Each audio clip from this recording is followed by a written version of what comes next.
Неколку портали, меѓу кои Автомагазин, денеска излегува со информација дека е потпишан договорот за изградба на експресниот пат од Штип до Кочани, што значи дека неговата изградба може да започне.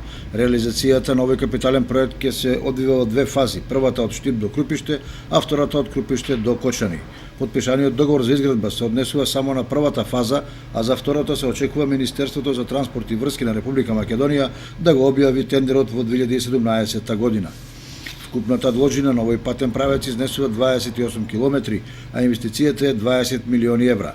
Патот ќе биде со 4 ленти, односно со вкупна широчина од 12 метри. Според изготвената документација, проектиран е за брзина на движење до 100 километри на час.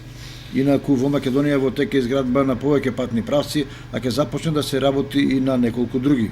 Покрај автопатот од Скопје до Штип и експресниот пат од Велес до Штип, во тек е евалуација на понудите за изградба на експресните патишта од Штип до Радовиш и од Ранковце до Крива Паланка, а следната година се очекува и тендерот за изградба на експресниот пат од Охрид до Пештани.